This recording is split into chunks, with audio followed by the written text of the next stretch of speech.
Hello and welcome back, new viewers and game bears. It is time for another subscriber special, this time the 550 subscriber special.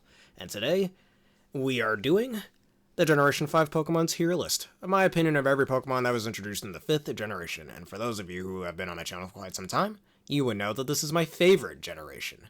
So, a few ground rules before we get started. I very much thank you all so much for helping me get to 550 subs. Never thought this would happen, that I could get to that someday, but I thank you all for helping me with that. But some ground rules. This is just my base opinion of all these Pokemon. If you don't agree, that's okay. Let me know your opinions in the comments below afterward. But this is based on their battle prowess, how I think their design is, and just overall, my overall main opinions on this. And the closer they are to the tier list, to the tier list letter, the more of that opinion I think of them in that tier. Well, it'd be opposite for like F tier. The farther they are, the more I dislike them. Something like that. So yes, it goes from S to F tier, including E tier, which I'm surprised more people don't do. But yeah.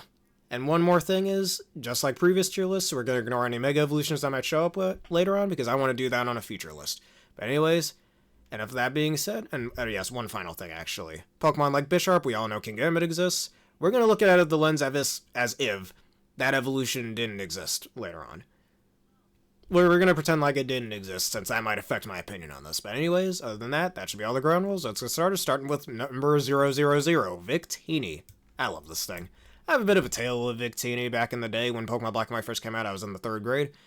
I still have my old code of it, actually. The old Victory Road. Liberty Garden Pass. If anybody remembers that, let me know. But I still have that, actually. I don't have my old copy of Pokemon Black anymore, but I still have that old code, and it's pretty cool. I want to show that off one of these days. But anyways, because of that, I remember, like, me and my mother and my older sister were trying to go to, like, Starbucks and just anywhere with Wi-Fi so we can download it. It took us a while to do it, but we eventually figured it out. But anyways, other than that, Victini's super nice design-wise. Did you know that Victini was actually initially meant to be a more feminine-like Pokemon? At least a Pokemon more to get, you know, girls and more involved into the Pokemon franchise? Since its design more appeals to girls and whatnot. But other than that, it's the very first Fire Psychic type before later ones. It's probably my favorite of all the mythical Pokemon. Like, you know, mythical pixies, as I call them, you know, like Mew and Manaphy and whatnot. Of all of those, it's likely my favorite one. Its ability, hey, who doesn't like something that likes that raise your accuracy? It's always very useful when you have your accuracy raised. Other than that, it also has 2 very cool signature moves. If you ever got the event Victini from after the Black and White movies came out, which I still have that Victini, actually. That has Fusion Flare and Fusion Bolt, that's really awesome. And all that. So, Victini, you're getting S tier, the very first S tier.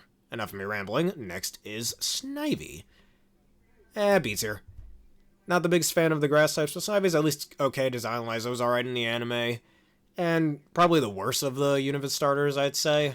At least in the main story. And competitive because of, you know, Contrary. The only reason why anybody uses a Contrary Leaf Storm is very strong. But, and I should know from my own experience since Generation 6 using it competitively when I first got into competitive Pokemon. But other than that, Snivy, yeah, you're alright. Servine? Put you high B tier. Mainly because Servine, it's a nice upgrade to Snivy. It's definitely a decent in-between between Snivy and Superior. But other than that, it just looks like a slightly bigger Snivy. Superior, high A tier. I like using this thing in battle. Too bad, I wish I had more offensive pressure outside of, you know, Generation 9's Terrestrialization. Because its only other coverage moves are, you know, Grass-type moves and who's not using Leaf Storm. Dragon Pulse. Hyper Beam if you're one of those people, like myself. And if you really want to be that person, Mirror Coat. So yeah, it doesn't have a lot of coverage offensively, but it gets a lot of utility moves like Glare or Leech Seed. That's pretty cool, I'd say. But Superior is really cool, and I've used it a lot. Okay, just like with previous tier lists, y'all probably gonna hate me for putting Pignite this high up, but that's my opinion on these guys. I've always choose Tepig in Gen 5 runs, and I'm definitely gonna do that in any future Nuzlocks. Keep an eye out for that. But yeah, anytime Tepig is available, I always try to use this thing. I love this thing. I have so much nostalgia for it. Very cool Fire-type line. Sure, dare I say, they're not as cool as, say, Blaziken or Infernape, but they're still very cool otherwise. Tepig's also the best of the Gen 5 starters for a main story playthrough in either Black and White or Black and White 2 for numerous reasons. They have good offensive pressure. They have actually got a lot of good coverage. Funny, for a time, Ember was the only Fire-type that could learn a Water-type move, that being Scald. Which was super cool, even the generation before Volcanion existed. Pignite, sure, it does look a little dumb, I guess, but I still have a lot of nostalgia for it. Especially since I remember getting this old McDonald's toy back in the 4th grade. That was a Pig Night, and I still have that too, I believe. So that's another reason why I haven't been nostalgic towards it. Oshawott, low S tier. I actually really like Oshawott's design. And it's okay for early game, I suppose, as well. Duat also going in S tier. Probably my favorite middle stage probably my favorite middle stage Pokemon of all time alongside Luxio and Porygon 2. Because it's just so cool, it's so slick. The transition between Oshawott and Samurott isn't as smooth as it should be, in my opinion. Because how does this biped otter go to a quadruped samurai otter? Whatever, but other than that, it's pretty decent. Samurott, I like its design. It's not the best in battle. Probably the worst of Unomin starters in battle. If we're looking at it from a competitive standpoint. If we're looking at it from a casual standpoint, it's better than Superior. But from a competitive standpoint, it's definitely the worst of the three. It doesn't get as much coverage as Emboar does, but it gets more coverage, definitely more coverage than Superior. Like Mega Horn, Revenge, Ice-type moves like Ice Beam, you get Night Slash, you get Air Slash, which I always liked using. But other than that, Samurai, you're alright. Patrat. Definitely one of the worst of the regional rodents. It's very bland. It doesn't really have much going for it. E tier. I don't dislike enough to be an F tier now. Watchog, on the other hand, you kinda suck. You're going in F tier. Just, who likes this thing? Does anyone out there like Watchog? I like Diggersby. I like Raticate. Hell, I even like Bidoof and Bibarel. I'm not the biggest fan of Watchog. This thing's bland. You'll see it everywhere in at least the first Black and White. I'm not entirely sure if that was the case in Black and White 2. Please somebody remind me if that's the case. But, yeah, Watchog, you're just bland. Your stats suck. Your abilities are garbage. It doesn't matter. Lillipup. Now, who doesn't like an adorable little dog like Lillipup? Nice early game, I almost said early game early game Mon. And there's a lot of things you could do with that as well. Erdier, his design's a little bland-ish, I guess. I'll put you above the grass snakes. But it's a decent mid-game Mon who gets Intimidate, which is always useful, if you know me as a competitive player. And, yeah, not too annoying to battle against either. Now, Stoutland. Pretty neat dog Pokemon. Not my favorite dog Mon. But it gets some pretty decent coverage moves. You can run Sand Rush on it. Funny, I remember when I first found out this thing learned Surf back in Generation 5 is based on doggy paddling, which again was back when I was in the 3rd grade, and I'd had a Golden Retriever back those days. Shoutouts to that Golden Retriever. If I ever got a shiny Stoutland someday, I'm definitely going to name it after that dog, but for now, I don't think it's going to be happening anytime soon, but I really like Stoutland is all we need to know. Purloin, far from my favorite cat Pokemon, and you know me, I like dogs way more than cats. D tier, not really much going for it. It's essentially what I like to call Generation 5's Poochyena, for the fact that it's an early game Dark-type Pokemon, and Dark-type, in my opinion, is one of those types you tend to see later in the games, but in more recent games that's not exactly the case. But it doesn't really have much going for it. It at least gets pressure, you can do a few things with that, I guess, but other than that, I don't know. Lightbird, I kind of like its design, but it's not the best in battle. It's fast, yeah. Again, like I mentioned before, it gets Prankster, but it can't really do much with Prankster. It's mostly just Prankster Taunt, really. There's just way better Prankster users out there, even in Gen 5, and we'll get to that later. Anyways, Pansage. Honestly, I'll be dead honest here, just like with Slugma in the Gen 2 list. I think I like the Elemental Monkeys way more than the average Pokemon player. A little bit because of the anime, I guess. A little bit because of Pokepark 2. I'm not going to put it in C tier. Maybe I will, I don't know. You know what? Yeah, C tier. Above the cat. The leopard, I mean. For Pansage specifically. Though, the reason why I put it... You know what? Yeah, high C tier. Because I definitely have a bit of nostalgia using this when I first played Pokemon Black and White, because again, I chose Tepig, and if you know about the beginning of Black and White for the Striaton City Gym, there's an NPC in Dreamyard that'll give you the monkey that's good against the trio, one of the trio brothers that you'll end up fighting, and I got Pansage because I had to fight Cress, who was the water-type leader of that gym. So it gets some nostalgia points for that. Simisage is probably the best design-wise of the 3 evolved elemental monkeys. I hope we get a new member of the elemental monkeys. I don't think that's something a lot of people really want to happen, but that'd be really cool if it did. But anyways, definitely has the sleekest design of the 3. They're pretty decent in battle, actually. A lot better than I think most people realize. They've actually got a lot of utility to them. Like in older generations, you could always do Power Punch Simisear or something. Or in Simisage's case, I always liked Focus Sash and Overgrow to really take advantage of that with Seed Bomb. And I think they learn Wild Charge. No, they don't learn Wild Charge. I don't think so. But other than that, you could do a lot of cool things with them, or with Simipour even, you could do choice specs and whatnot. So yeah, the monkeys... Simisear I like a bit more than Simisage. did I say Simisear? I meant to say Pansear, excuse me. Alright, Panpour, I'll put you down here. Yeah, I'll put the monkeys probably in the same area. The Simisear is probably my favorite of the three of them.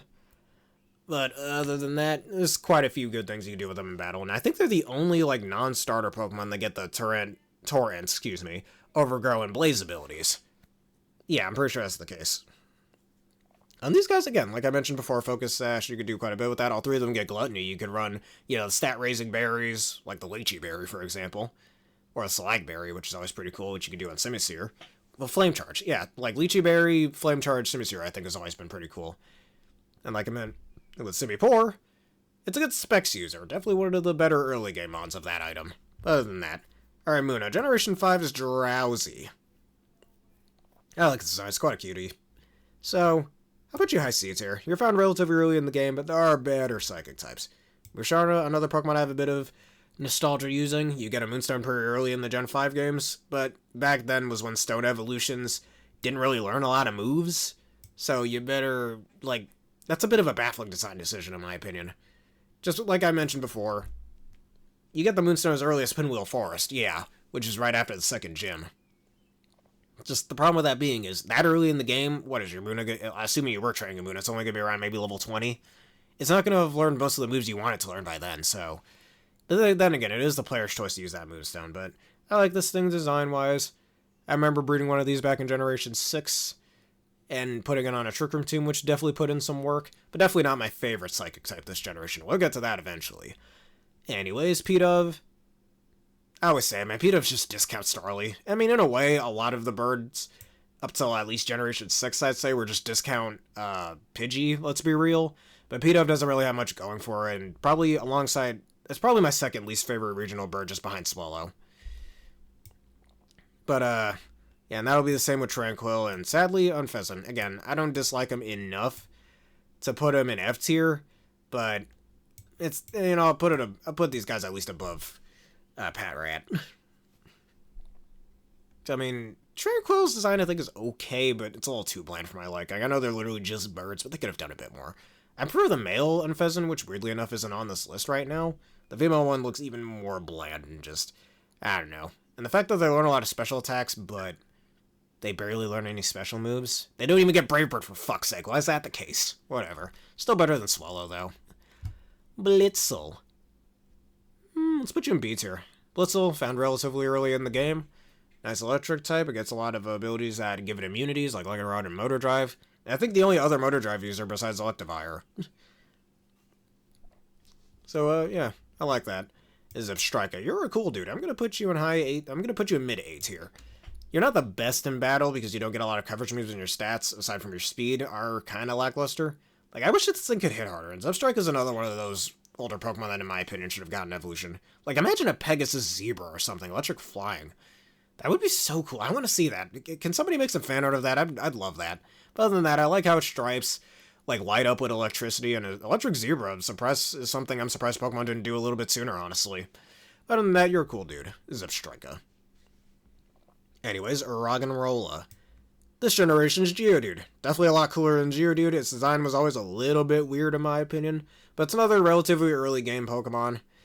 And it's definitely better than Geodude. Doesn't have that annoying ground type holding it back. Defensively, at least. So, yeah, high seeds here, why not? Bulldor.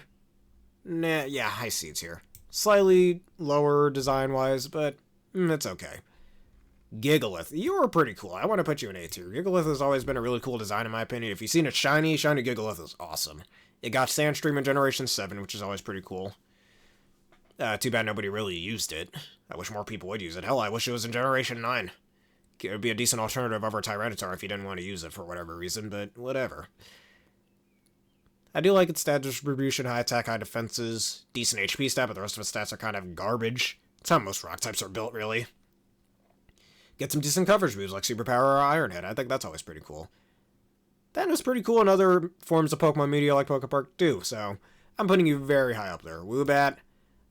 Another Pokemon I don't dislike as much as...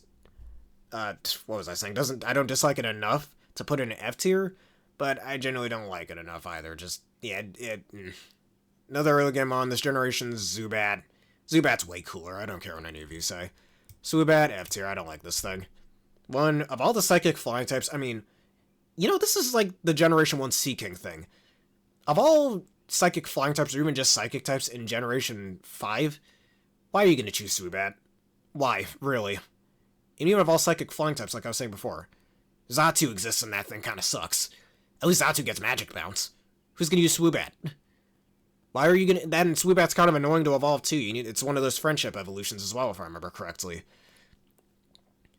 Why are you going to use Swoobat? This thing is just so bad. When Lugia exists, or Hisuian Braviary, or Galarian Articuno, or like I said before, Xatu, at least it gets Magic Bounce. Who's going to use the Swoobat over any of those options? Much cooler options. And even in just the Psychic types this generation, Musharna, or Gothitelle, or Reuniclus. Who's going to use Swoobat over any of those? Really. It just sucks. I don't like this thing. Anyways, enough of me rambling. Drillbur, probably one of my favorite generation. Well, it's evolution, one of my favorites in this gen. I'm going to put you in high A tier. I really like it. Or mid A tier in this case. Because it's very nice design. You know what? Actually, screw it. I'm going to put it high A tier. I really like it. Another early game on. I was super surprised when I first saw this thing back in the 3rd grade. I never used it on my team back then, but it's really a cool one. Escadrille. Okay, you need to be S tier. You're awesome, Escadrille. Also using this on one of my future teams. For competitive play, of course. You'll all be seeing that eventually. But anyways. Escadrille over here. Well, I've been thinking about making it around a Sandstorm team, actually, which is very strong. But other than that... actually, let me rephrase that a little bit. By the time I'm done with this video, I'll have been long done with that team by now. But other than that... But yeah, Escadrille super strong. I love its coverage moves.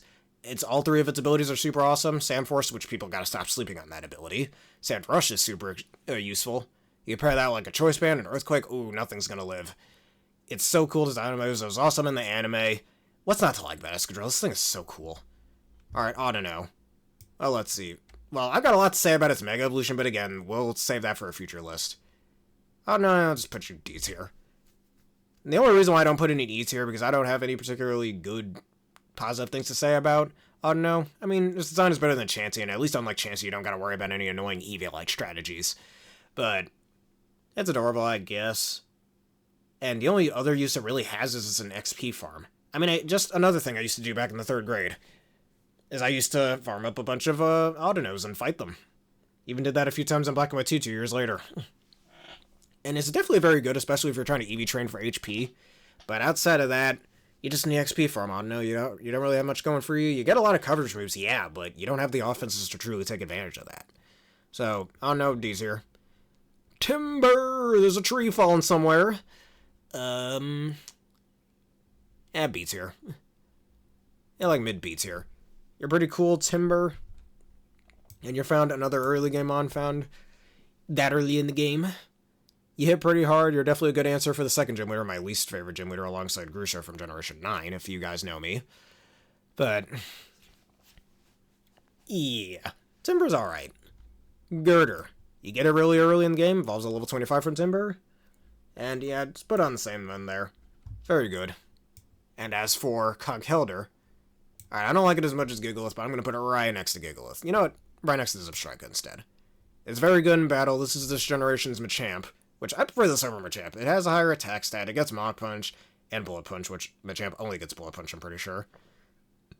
It has Guts, Sheer Force. You can use whichever one you please, or Iron Fist, I guess. Yeah, Guts is better. Just there's a lot you can do with Conkeldurr. It gets a lot of coverage moves like Stone Edge, and Rock Slide, and Knock Off. What can you not do with this thing? Anyways, Time Pull. Low A tier. I like this design, it's cute, and found early in the game. Palpitoad is a bit of a drop-off, though. So, I'd put you... I mean, there's weird rubber things that it vibrates are kind of funny, I guess, but that's about it. And I'd put you mid-C tier. Now, Seismitoad. Again, I think I'm one of those people who like Seismitoad more than the average Pokemon player. This thing is actually really good, mostly just because of its typing. This design, yeah, may not be the best, just a fat toad who looks kind of depressed, but... it's very good in battle. It gets a lot of useful abilities like Poison Touch or Swift Swim. I remember running a Scarf set with this back in Generation 8. It gets a lot of moves, actually. pair pretty well with Poison Touch as well. And one problem I've always had with Seismitoad, though, until Generation 8, it didn't get not one physical water move. Why? That's one gripe I have against it. For 3 generations, Gen 5, 6, and 7, you couldn't use physical water coverage on this thing. Like, what? Who thought that was a good idea? I'm glad in Generation 8 they gave it Liquidation, but why couldn't it at least learn Waterfall back then? Well, like, can somebody tell me if there's a reason why I couldn't learn Waterfall? I don't get it. I really don't. Whatever, other than that, at least it has it now. It gets Earthquake, Drain Punch, Poison Jab, Ice Punch. There's a lot of moves that it can use to take advantage of abilities like Poison Touch. And I really, really like that, though Earthquake doesn't really do that. I don't think it gets high horsepower, but whenever it comes back in a future game, it likely will, just so it has a single target ground type stab, which I hope that happens eventually. But other than that, Throw, underwhelming, not the biggest fan of it. It's at least decent in battle, but it's kind of underwhelming compared to its older brother, Sock. Sock is really cool. Another early game on. I swear, I remember I got my ass kicked by this thing one time back in the 3rd grade. Yeah, and back then I was a coward. I resetted the game because of that. But yeah, I got my ass kicked by this damn thing. But this thing is so cool. A lot of people don't really like it. I know it's this generation's Hitmonlee and Hitmonchan, which I'm surprised these guys didn't get a weird pre-evolution, but whatever. And really good attack stat, really good Choice Scarf user in my opinion. It's probably the only non-rocker steel type that gets sturdy, which is really funny, but I mean, y'all know how much I don't really like going against that ability, but if you use it for yourself, weakness policy strat perhaps, is all you could do with that. So I recommend using Sock to those who haven't, for anyone going through a Gen 5 run. Sock is really cool. Now Swaddle, an early Bugmon, definitely not my favorite. Not bad enough to be in D tier, or C tier I mean. C tier. E tier. I'm getting my letters mixed up, but I'll put it high D tier. It's at least cute, I guess. Swadloon. I mean, its face is a mood, I'll give it that. It kind of looks like it's in a blanket, which I always thought was cool, but other than that, not much going for it. Leavanny, much better grass types this generation. And it was okay in the anime, I guess. I put it mid-C tier, not much going on there. Now, Venipede, between the two of these guys, Venipede's better. I put you high C tier. It's pretty weak early on, but that makes a lot of sense. And it gets speed boost, so use that as you will. Whirlipede. I remember seeing the episode when Ash fought Berg, the bug-type gym leader of this generation, and the little steamrolling animation from the move Steamroller that this thing has, I always thought was really cool, even back then in 3rd grade. So, just because of that Steamroller animation, which, again, I wish they'd bring back that move. I think at the time, the only Pokemon that could have learned that move, weirdly enough, was Golem. I mean, it would make sense for mods like maybe Snorlax to learn Steamroller. It's base 65 power for some reason. I think they should double that to maybe base 90 power. Either that or make it a bug-type Heavy Slam. That'd be pretty cool. That's just some suggestions, but other than that, that's part of the reason why I kind of like Whirlipede. So I'm going to put it in high B tier, screw it. Now, Scolipede. Scolaripede's awesome, I love this thing. I mean, its stats are a little lackluster in some cases, or at least a little lower than most Final Evolution Pokemon, but this thing is just so cool. I love its design, it's very good in battle, gets quite a lot of coverage moves, like Earthquake or Aqua Tail. Again, Speed Boost, may I say more? Cottony. It's a cutie. What can I say? Cottony puts you in, like, mid-B tier. Now, Whimsicott. Y'all can call me stupid for this, but I used to think Whimsicott was grass-flying type in Gen 5 for some reason, mainly because it can learn moves like Hurricane and Gust. But this is pre-Generation 6 before the Fairy type was added. And, so back then, it was a pure grass type. But because of how good in battle it is, and I've been using it on a lot of my VGC teams lately, I think we'll just use, I don't know, I think we'll put you in A tier. Lower than, lower than Stoutland. Actually, lower than Lillipup. I really like Whimsicott. It's a nice design. It's not an offensive Pokemon. It's not really meant to be. It's more meant to be a support mon, thanks to moves like, abilities like Prankster and getting Leech Seed and whatnot. Or if you want to be annoying and do Stun Spore. Alright, Petalil, kind of underwhelming grass type compared to Cottony. Not really much going for you. I think I'll put you in low, like, mid-D tier. Lilligant, the less cool Lilligant. So, it doesn't really have much going for it, and I remember back in Generation 6 I was trying to make a Lilligant set, and I just didn't have much answers for it. Lilligant's just kinda bland, doesn't have much going for it. I mean, sure, it gets Chlorophyll, and you can do, like, Sleep Powder strats with that, but outside of that, Lilligant doesn't really have much going for it. It's just Sleep Powder, Quiver Dance, Grass Move, and Helping Hand? I don't know, it doesn't have much going for it. Because of that, its lackluster battle prowess, its design is okay though, but its lackluster battle prowess, I at least like it more design-wise than Leavani. I'll put it mid-C tier. It's just so bad battle-wise. It just doesn't have a lot of moves to really take advantage of its stats or what the hell it's supposed to do. It's just Sleep Powder and Quiver Dance and Grass Move. That's all you can do, and there's so many types that resist grass, so why? Anyways, Basculin. Fun fact about Basculin, this Pokemon was purely made because this generation didn't have enough water types. That's it. They only made this thing to fill up Pokedex space. Which, I mean, you can't be fully mad that Basculin exists, or else we wouldn't have the legend that is Basculegion. But, yeah, because of that, you're going in, like... I at least like you more than these guys, so... Yeah, let's put you just high E tier. You don't really have much going for you. Well, adaptability, depending on which form you're using, or Rockhead, is always pretty cool with, like, a choice band, so it's got that going for it, I guess. Whatever. Sandile, A tier. I like Sandile a lot. Sandile is super cool, found relatively early in the game. Nice design. Definitely the best Crocodile Pokemon. Sorry, Totodile. Crocorock. Man, this guy knows he's better than you. You got his arms crossed and everything. He just knows he's better than you. And he's super good in battle, too. Very good for the upcoming Elisa fight as well, at that point in the game. Crocodile. This man is awesome. Right in S tier for you. Super good in battle. Awesome design. Get some neat coverage moves like the Fang moves and Brick Break. Dragon Claw, even if you want to be that way. Now, what's not to like about Crocodile? Super awesome in the anime as well. It gets Moxie and Intimidate and Anger Point. Crocodile is just an ace Pokemon. And Darumaka.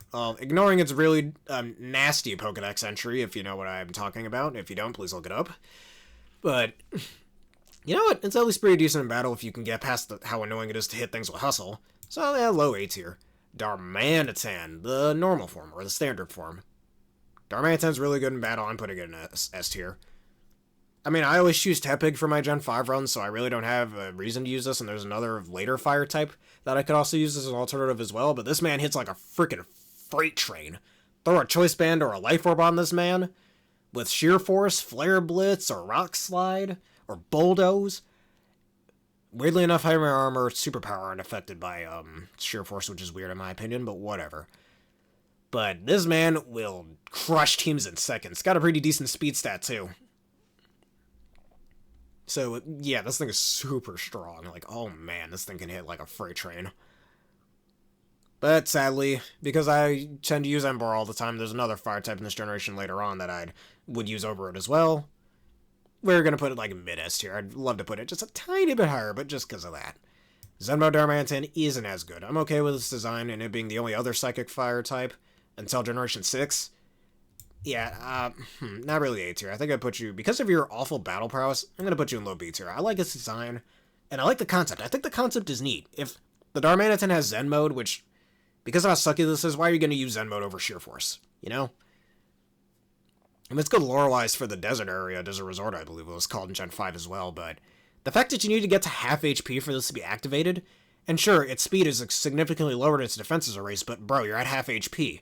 Even if your defenses are higher and you could probably take another attack better than the standard form could have, half your HP is gone. You're not going to be able to take advantage of that bulk too well. And Darmanitan gets a decent special moveset as well, but again, because you're so slow, you're likely just going to get knocked out by whatever put you into that mode in the first place. And main Darmanitan already has some pretty bad defensive stats, like base 55 in both defenses, I believe. It's going to be kind of hard to get it there. It's a really weird and awful design decision that just makes this form really hard to use. Just stick with the standard form Darmanitan with Sheer Force. It's way better. Unlike a certain later Zen form in a later generation, but we ain't talking about that now. Maractus. Bland.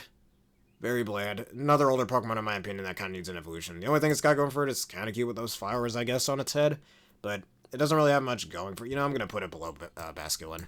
It doesn't really have much going for it. It gets Water Absorb, I guess, but when Cacturne exists, which is a much cooler cactus Pokemon, why are you going to use Maractus? Again, why did Bisharp get an evolution and not Maractus? I don't get it. Someday, man, someday it could happen. Maybe a regional variant in Legends EA? Who knows? Who knows? All we have to do is wait and see. Anyways, Dwebble. I think it's quite cute, actually, but I think I'm going to put it mid-B tier. It's alright design-wise. Well, cute and alright design-wise, I suppose. And it was pretty decent in the anime as well. Now, Crustle, I like this thing. I don't like it enough to be an S tier. I definitely like it enough to be an A tier. I'm going to put it above Conkeldurr. It's very good battle-wise. Kind of like the giant rock on his back. I know it's based on, like, rock layers and stuff, but a lot of people like to say it kind of looks like a giant thing of lasagna, and I can see it. I really can. I hope we get a regional variant of Crustle in the future that's like Fire-type, which, fun fact, did you guys know that Dwebble and Crustle, I believe, were initially going to be Fire Bug-type or have, like, a different rock on their head as part of one of their beta designs? Like, it was going to be, like, one of those little cauldron cases instead of a rock. And I think, I could be remembering this wrong, but I think initially it was going to be Bug Fire-type, which would have been sick. I hope we get a regional variant with that someday, but other than that, it looks like this is the form we're stuck with for now. Scraggy. Okay, Scraggy, I gotta put this thing in, like, high A tier. This thing was always funny in the anime. Just, the little, and, I don't know. Me and my mother used to make jokes all the time about it being like a pants lizard and whatnot, how it pulls up his pants and his pants just goes down. I always just found it funny. And that animation, honestly, that animation alone it had in Generation 5 where it pulls up his pants, looks so proud of itself, and then his pants just drops down. That deserves A tier, S tier alone, I mean. But, other than that, it's okay in battle. You get it very early in, well, not very early, but pretty early in the game as well. At the time, Dark Fighting was a unique typing, and it's just a really funny Pokemon. Now, Scrafty, I'm going to put you in low S tier. I like it battle-wise, even though it doesn't hit too hard, and it's kind of goofy looking as well, but I kind of like its origins as well, being based on, like, hoodlums and whatnot. And if anyone, if you ever seen Scrafty with its hood on, you gotta see it. It's pretty cool as well. But I like the amount of coverage moves it gets. It's very similar to Crocodile in the fact that it gets both Moxie and Intimidate. Only Intimidate's the hidden ability. And not one of the main abilities, but yeah. Well, at least this thing was really cool before Fairy types decided to show up and just ruin its party, because of its typing of Dark Fighting. But you get a lot of coverage moves like Head, Smash, you get Poison Jab, you get quite a bit of things with this thing. I kind of wish it had Rock Head as one of its abilities instead of Shed Skin. I think that would have been better. I mean, Shed Skin's an okay ability, but I prefer Rock Head for this. It just makes a lot more sense. Anyways, Sigilif, one of the weirdest Pokemon design-wise, but it's actually kind of cool. And funny, I didn't bring this guy up when I was ranting about Swoobat earlier, so back to that for a split second. Who's going to use cool Sigilif over Swoobat? Who, really? Or, excuse me, rephrase that. Who's going to use cool Sigilif, or who's going to use Swoobat over cool Sigilif? Who's going to do it? Nobody. Sigilif hits much harder. I think it's a little slower than Swoobat, but honestly, with the amount of coverage that it gets so much coverage. I'm gonna put it above Whimsicott. It gets a lot of coverage. Ice Beam, Flash Cannon, Heat Wave, Shadow Ball, Energy Ball. This thing has coverage for days. Probably one of the best Pokemon to use in a Gen 5 run if you don't know what you want to use. It's so cool. And honestly, I think this is another Pokemon. It's already really good as is, but this may be another Pokemon that should get an evolution at some point, or at least a regional variant, then an evolution. You know how cool that would be? But, hell, fun fact about Sigilif. In random battles, I think in Generation 8, I believe, because of how strong it was with Choice Specs or Life Orb with the Magic Guard, it had to get banned off of random battles, which that's just how strong it was. Sigilif, people sleep on Sigilif. This thing is really good. Like, I reckon, if you're playing Gen 5 right now, I recommend you pick this thing up. This thing is very strong. Anyways, Yamask. Not the Galarian version, of course, the OG version. I kind of like its design, actually. And, again, another decently early Pokemon found in the game. There are better ghost types, in my opinion, in this generation. But I'm going to put it in B tier. Because it's okay in battle. It's neat design-wise. It's pretty neat in the anime. You're going to hear me say that a lot in case you haven't noticed. But I just wish it had a bit more going for it. And I do like its Pokédex entry about, apparently it was initially a human being, and that's why it has that mask there. So, other than that. Cofagrigus. Also another really cool Pokemon that I also like a lot, as you can see. And it was pretty cool in Pokemon Park 2. As one of the Wish Park Guardians, or whatever the hell they were called. It's been quite some time since I played that game. I'm gonna put you in A tier. I remember using this quite a bit in Pokemon Sword and Shield with Body Press as well. If this thing was in Generation 9, Terrestrialization, Terra Fighting would be so good right now. Well, too bad that that's not the case. And I remember, I think in certain ROM hacks, like fan-made ROM hacks, like Pokemon Blaze Black, if I remember correctly, it's a Ghost Steel type, which makes sense. I think Sarcophagus is, correct me if I'm wrong about that pluraling, but I think most of them are made out of steel. I could be wrong, but it would make a lot of sense. It would make it absolutely busted even back in Generation 5. So, I mean, you see how Aegislash and Golden Go are. This would have made Cofagrigus very powerful too. I kind of hope they turn back on that someday, or maybe give it another regional variant at some point. But other than that, and make it steel type. Tortuga. Probably one of the best turtle Pokemon. I love this design. It's quite cute. So I'm going to give you a high A tier. Caracosta. Actually pretty cool. I think I like Caracosta more than most people. Sure, it's got the dreaded type combo of Water Rock, which sucks when it comes to grass types. But I kind of like its neat design. It kind of looks like it came out of Finding Nemo as well. Am I the only one who thinks that? I don't know. But you can run Solid Rock or Sturdy sets with a Weakness Policy Rock Polish, which is always really strong if you can pull off the combo. So I'm going to put it... yeah, I'll put it right next to Tortuga and A tier. I always thought it was pretty cool. Archon. Very derpy bird. And the ancestor of all bird Pokemon, you gotta go in A tier. Archeops. Alright, aside from its god-awful ability, which the only reason why that's there is to nerf it because of how strong it is, but honestly, I'm gonna put you in S tier. I like Archeops a lot. It's super strong. If you can manage to keep it outside of its garbage ability of Defeatist, which for those of you who don't know, once Archeops is at half HP, both its attack and special attack will be lowered, or halved. Which is there to balance it because its stats are really high. It's like base 110 speed. It's got a very high attack stat of 140, and special attack stat of 112. So I think that's the only reason why it has that ability, which, again, I really wish it was in Generation 9, so you could pair it with, like, neutralizing gas wheezing, which would have always been really cool. I mean, you could do that in Generation 8, but I'd much rather do that in the current generation. Anyways, another small fun fact about Archeops. Its Pokedex number 567. Did you know that Archeops has a base stat total of 567, making it the only Pokemon that shares its base stat total with its Pokedex number? Neat, huh?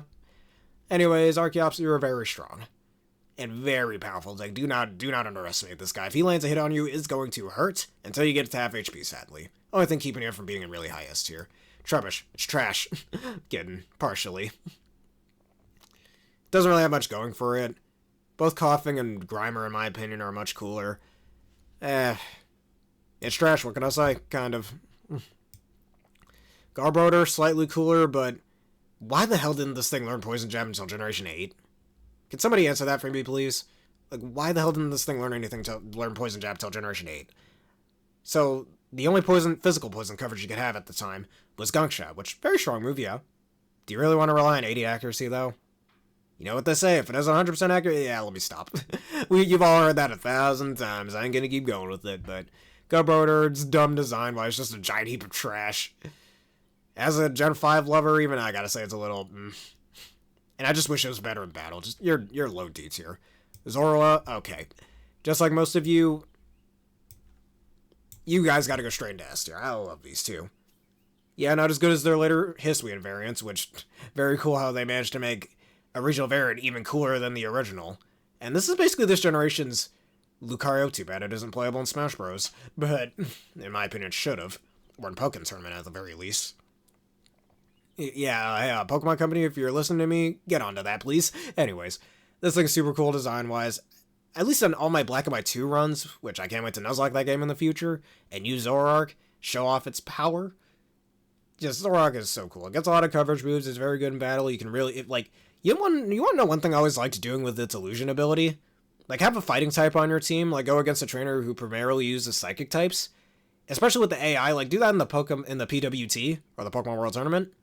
Against one of, like, the psychic type gym leaders, you can trick the AI.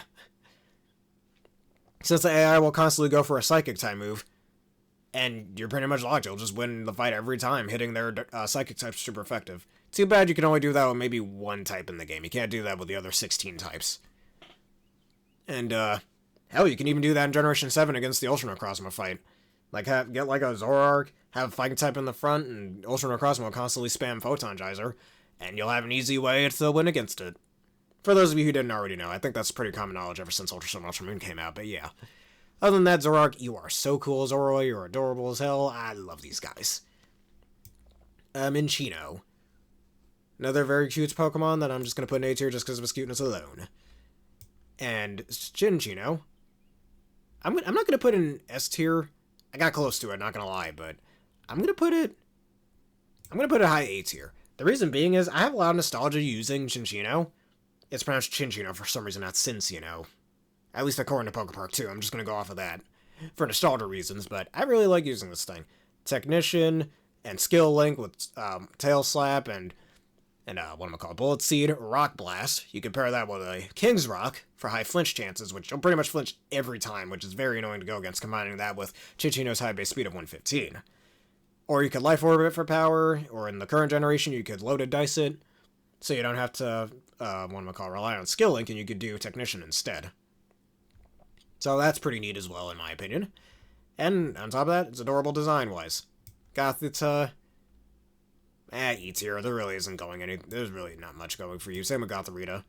I like saying a certain rude R word, I guess, with Gothorita, so I'm not gonna repeat that over here, but I don't know, it doesn't really have much going for it.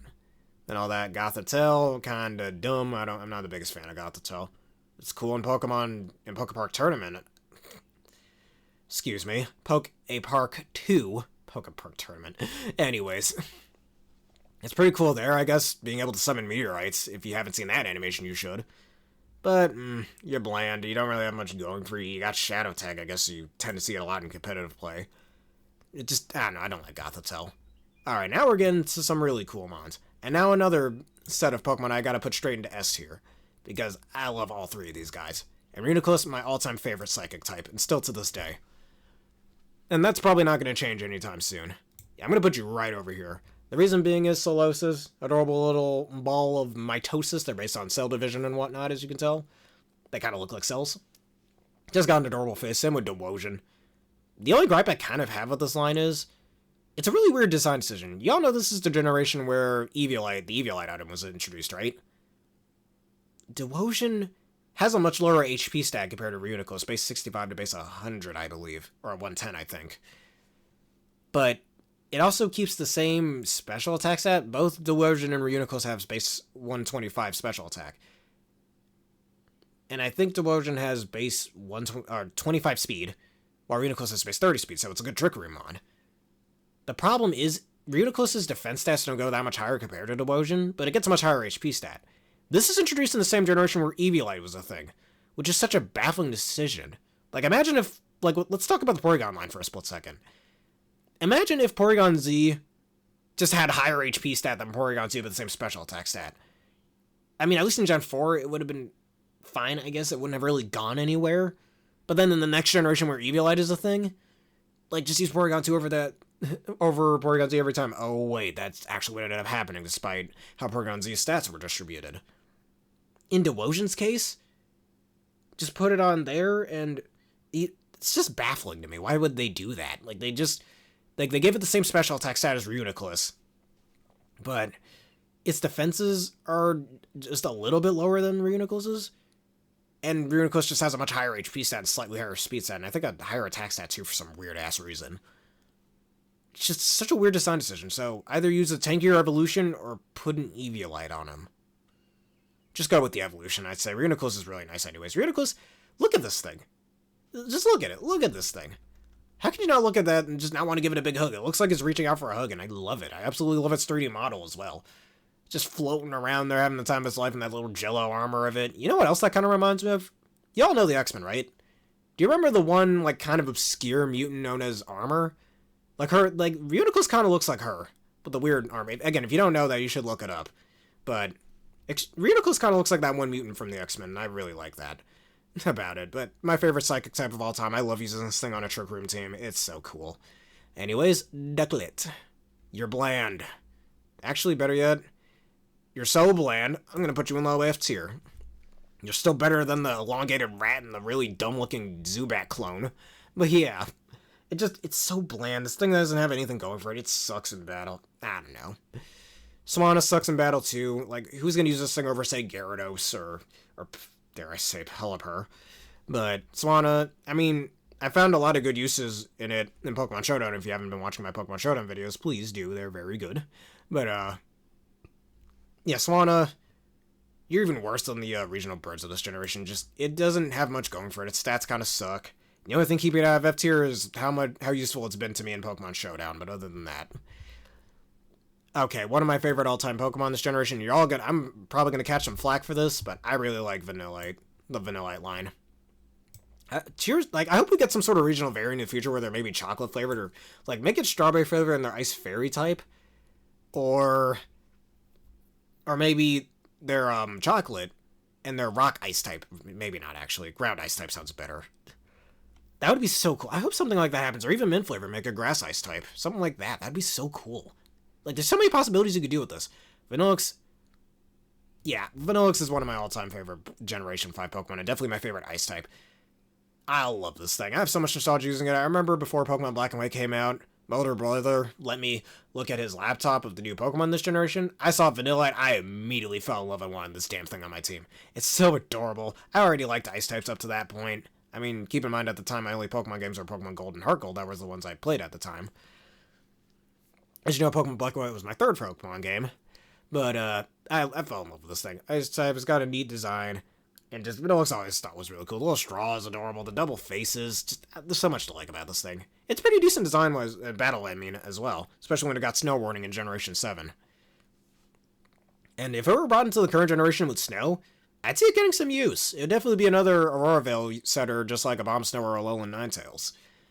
I mean, I don't think anybody's going to use it over Alolan Ninetales, except for me, maybe.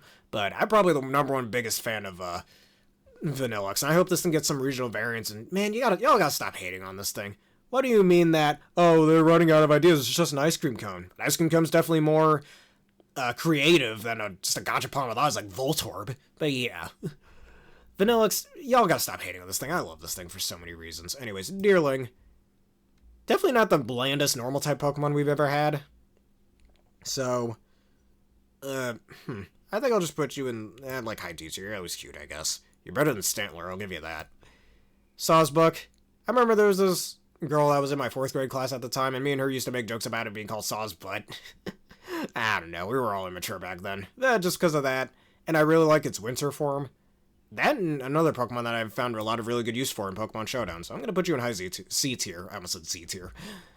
Because of that, I'm going to put you in high C tier. Emolga, not my favorite of the Pika clones, but it's adorable, I guess. Definitely has the best typing of all the Pika clones, alongside Togedemaru. And it's pretty decent in battle, too. I'm gonna put you in low B tier. Carablast.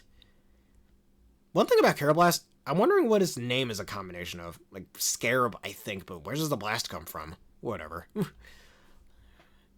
And it kind of looks like it has a giant, wrench on its head. Has anyone tried using a Carablast as a wrench in the Pokemon world? That'd be so funny if they did, but whatever.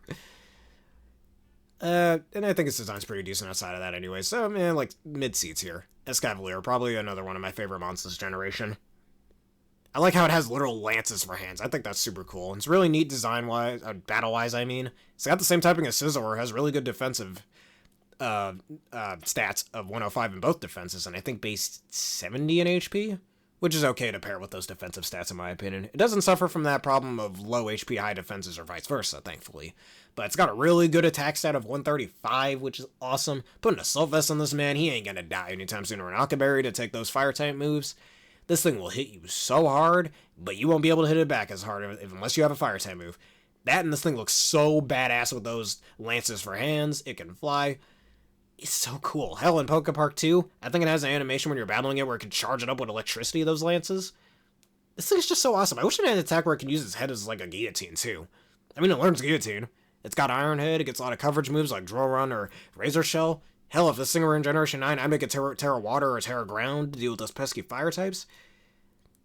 Again, Escavalier is so strong. I love this thing. Fungus. Just a mushroom Pokemon. More interesting than Voltorb, I guess, as the Voltorb replacement or the Mimic in the Pokemon world, since, you know, it's like one of those RPG things where you got those chests that, oh, hey, it's a treasure chest. Oh, wait, it's not actually a treasure chest. That's what Fungus and Voltorb are. But in this case, we're only talking about Fungus. I don't know. I'm not the biggest fan of it. D tier. Amoonguss.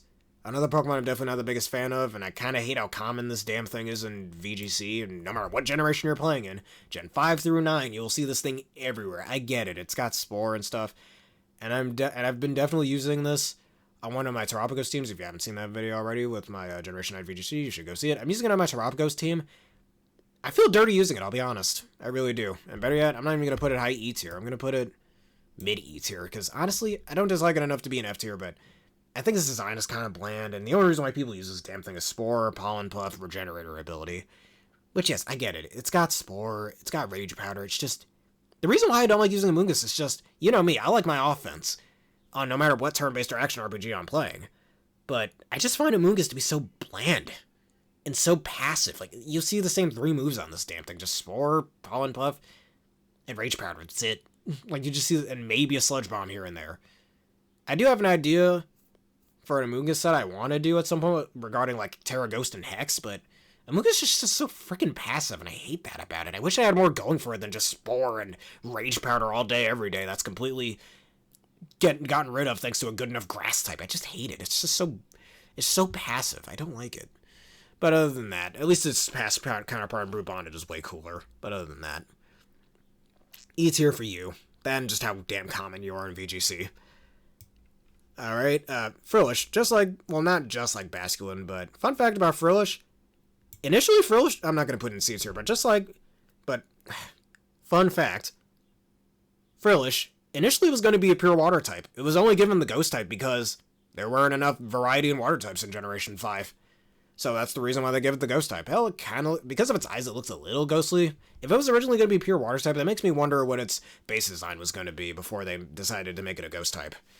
But to this day, it's still the only water ghost type, and it's pretty cool because of that. I like the male form more than the female one. The female one's cute, though. So, because of its neat typing, and I just like its design overall, I'm gonna put you mid-B tier.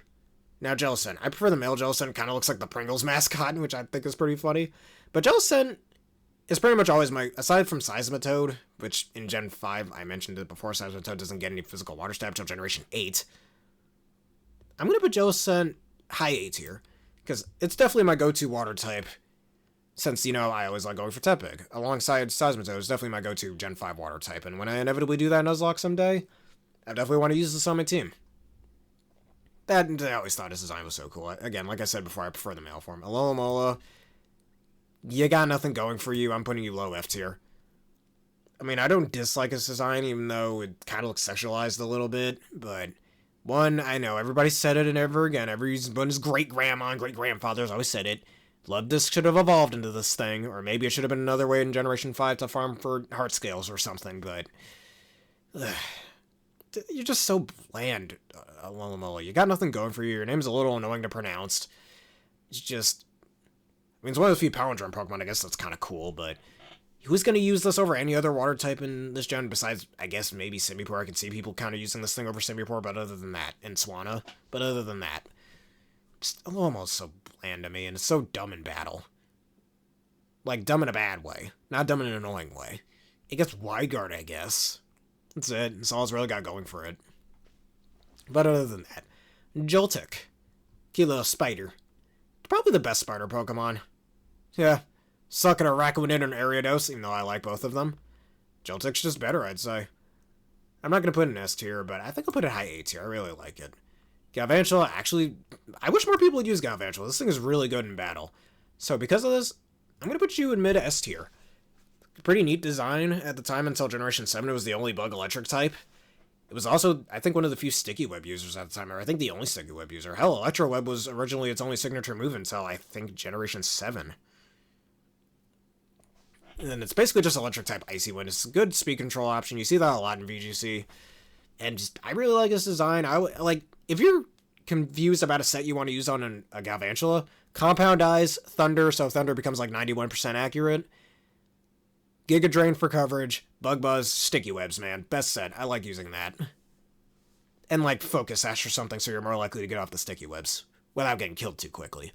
That's always been my go-to set for Galvantulas, which I'm surprised I haven't made that in Generation 9 yet. But other than that, guess that's my own little problem there. But other than that, Ferroseed, got a lot of nostalgia using this thing. I remember using it on my main team back in the 3rd grade. Put you in high A tier. Ferrothorn, super good in battle. Good thing it's not in the current generation, or you'd be seeing this motherfucker everywhere. But another Pokemon I've always used in my Gen 5 runs, which definitely my go-to grass type for Generation 5. So, like I said, Emboar, Ferrothorn, and Jellicent or Seismitoad is a really good core in my opinion. All of them have useful secondary typings for different roles. So much coverage, I like that. Power Whip, Iron Head, you can do more defensive things like spikes or stealth rocks. I'm surprised this thing doesn't get Spiky Shield, though. Yeah, Maractus gets Spiky Shield, but not Ferrothorn. It probably will in a future generation, but for now, it's kind of weird that it doesn't. Other than that, this man is cool. Awesome design. He's smiling like that. He knows that you think he's cool. And one thing about his design, too, notice in its sprite, it kind of looks like it's hanging from a wall, which is some decent immersion, in my opinion, but the one problem is sometimes you're not going to be, battling in a cave or in a building or something. So where's Ferrothorn floating from? I guess it makes sense why in future games with its 3D model they haven't bolted to the ground. But other than that, I really like Ferrothorn. Had a lot of nostalgia using it in Gen 5. Definitely can't wait to use that again someday in a Nuzlocke. Or in competitive play if it ever shows up again in a future gen, which it likely will eventually. Clink. This generation's Magnemite. Magnemite's better, but Clink, again, another Pokemon I think I like more than the average Pokemon player.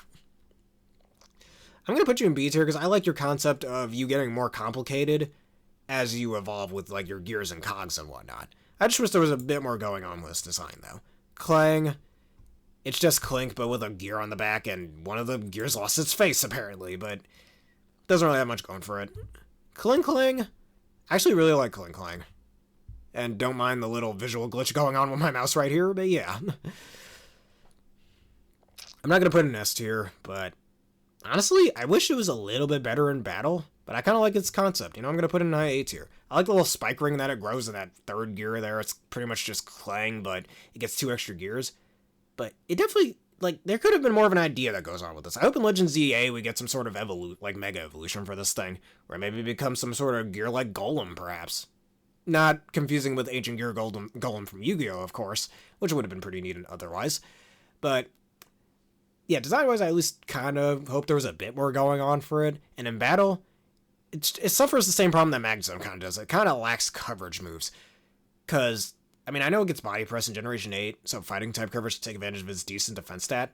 And the signature move of both Gear Grind and at the time when it was its signature move for Shift Gear before Magearna and Toxtricity also got it, and Riverroom. But Gear Grind's pretty decent. It's basically Tachyon Cutter before that existed, and without the Never Miss chance. It's a pretty strong move that breaks Focus Sash, and you can do a surprising amount of damage with it. And its only other coverage moves is just Hyper Beam / Giga Impact and a Wild Charge. That's what I mean. It doesn't get a lot of coverage, which I hope they fix that in a future game. But other than that, I really like Kling Klang. It's a pretty cool Pokemon. Tynamo, you're a cutie. I like this thing. Gonna put you right with Tynamo. With Time Pulse, excuse me. It's adorable design. Too bad it's basically the Magikarp of this game where it barely learns any moves until it evolves. But Electric, whatever. Bland name. Its design is okay. Honestly, just because of the bland name, I think I'm going to put you in low B tier. I don't know. I wish there was more going on with you. Electros. Another Pokemon I really, really like using in Gen 5 runs. Another go-to team member for me in Generation 5 runs. So much so I'm going to put you in mid-S tier. Pretty neat design, other than its really ugly model. 3D model, in the 3D games. Anything from Gen 6 onwards, in other words. But you're electric type with Levitate. A lot of people say it should be part water type, but I say I used to be on that bandwagon, but now I say don't nerf it. Don't give it the water type. Just don't. It's the only Pokemon to this day now without any weaknesses thanks to its ability. I think it should keep that. Really. I wish it got more moves like maybe Dragon Dance for coverage, or not for coverage, for setup to get around its pretty mediocre speed stat. Or maybe in the future, moves like Thunderclap will become available to things like Electricity, that's special attack and it's a better physical attack or whatever. It gets quite a bit of decent coverage as well. You get Fire Punch, you get Dragon Claw. That's about it. I don't think it gets any other coverage. It's also one of the few coil users as well, so take advantage of that while you can. But in that, it looks pretty cool. It's a nice combination of a leech and an eel, which I think is pretty neat. So remember I'd always say I used to want an eel Pokemon, or I still do, want an eel Pokemon? Electros is kind of the closest thing we have to that at the moment. But it's not fully based on an eel. Anyways, LGM. The concept of it being an alien is pretty cool, which sounds like a psychic type based thing, I suppose. But other than that, and you find it midway through the game in Celestial Tower, and the fact that some Pokédex entries go on about it being found in a desert or something, but it's not found in any deserts. I could be wrong about that. I think it was seen in deserts in future games, like in Sword and Shield, if I remember correctly, but I don't know. This thing was always kind of funny, and I think it's partially based on E.T. or something, but other than that, I just put in low C tier. Behem.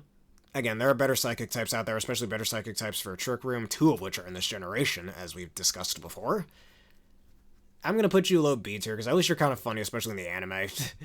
That dumb voice. Oh my god. If you haven't heard that voice, you have to hear it. But anyways, it's a funny alien Pokemon, I guess. It's got a pretty decent special attack stat. And fun fact, back in the 3DS games, or I think, or was that in, no, I think that was in, yeah, that was in the Gen 6 games, where TM51 is Steel Wing. In Generation 5, TM51 was Ally Switch, and people say this is some sort of glitch that carries over, even though those two games are in completely different engines. But, like, people say that that's a sort of glitch or something, or at least a little mistake from the previous games, about it having Steel Wing in Generation 6. But a lot of people say the reason why I learned Steel Wing, even though it would make no goddamn sense why I would have Steel Wing, doesn't even have goddamn wings, is because that's a reference to Area 51, which is the reason why it has that. I don't think it has that in later generations, but I don't think I learned Steel Wing anymore in Generation 8. Hell, even in Gen 7, I don't think it has it anymore, but it would have Steel Wing back in Generation 6 because of that, so that's a thing, I guess. But clearly, I don't think that was a glitch or a reference to Area 51, because in later games they changed that, as I mentioned. But other than that, Litwick. Alright, here we go. Another S tier, just straight to the S tier thing for these guys. Lampent, get over here. And Chandelure.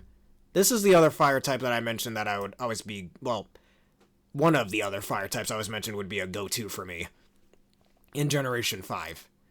Because Chandelure, he's so cool. I'm going to put it above, I'm going to put it above Crocodile. So mid-S tier. Super strong design-wise, and battle. Like, I love running Choice Scarf sets with this thing, with, like, Trick or Psychic, Energy Ball. I have a Terra Grass one of these, and Scarlet and Violet, which is very useful and pairs really well with Flash Fire. It kind of looks like, call me crazy, but Chandelure kind of looks like it came out of both Kingdom Hearts and Nightmare Before Christmas, and I really like that about its design. I love its little animation with it kind of swinging from the chandelier, not a reference to the song, just wanted to say that. And it's pretty neat in Poke Park 2 as well. All that Litwick, cute little, cute little candle. I remember that one episode in the Gen 5 anime where the gang and Team Rocket are in that one little mansion, and they're all getting their life energy sucked away from them because of the Litwicks and their little Lampent leader that's seen at the end of the episode. I don't know, that episode always just sticks to me back then. It's just one of the episodes that I remember the most from that generation. I know that the black and white anime kind of sucked, and I'll agree with you there, but I mean, can you blame me? I got a little bit of nostalgia. Can you blame me for bringing those up? And as for Lampent, pretty cool mid-stage evolution Pokemon. It evolves relatively late in the game, though, at level 41 from Litwick.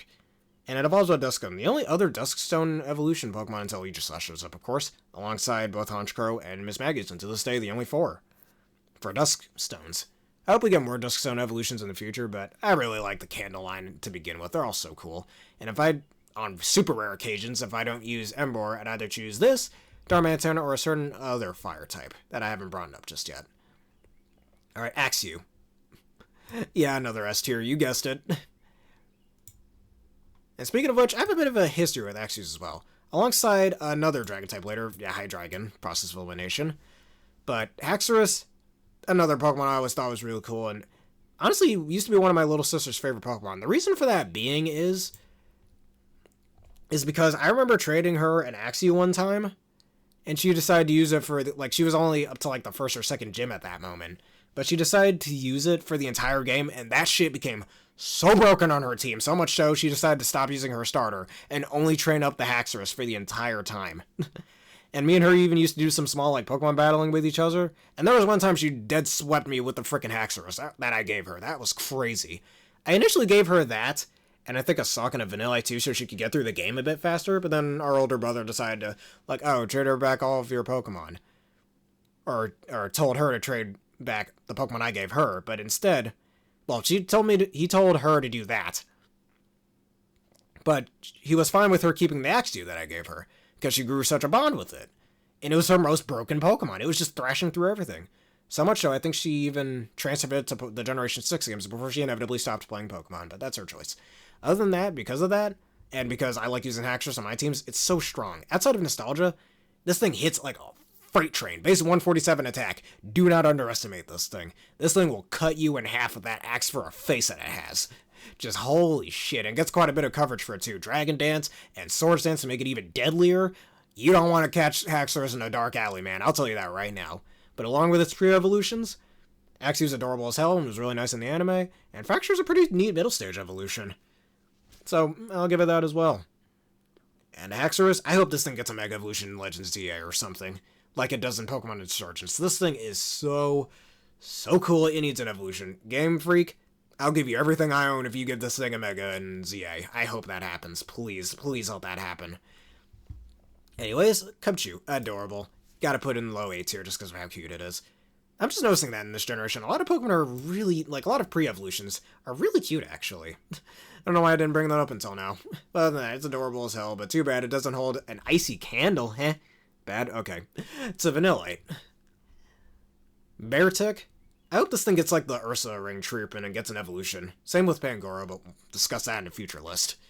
But honestly, Beartick, I kind of like this thing. I'm going to put it in high A tier. Sure, it's not the best battle-wise, even though it deals some really good damage, and it's a good Swift Swim user, probably the only non-water type that gets that ability.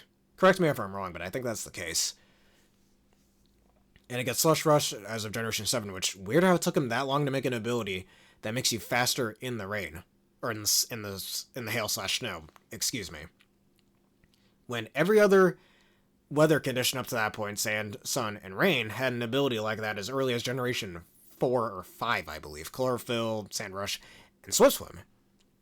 But that helps to patch up Beartick's very awful speed stat of only base 50. If you make this thing, if you run full speed investment on this thing, whether with speed raising nature or not, that's over 100 speed and under the either rain or snow, or hail, again, depending on the game you're playing.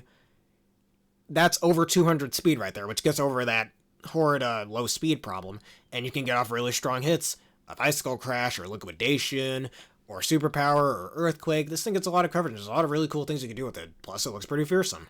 Just hope it gets some sort of evolution in the future, just like Ursaring did. Cryogonal. Again, I think I like Cryogonal more than the average Pokemon player, but I won't deny that it's a little bland. It's just it's kind of a giant snowflake with a face.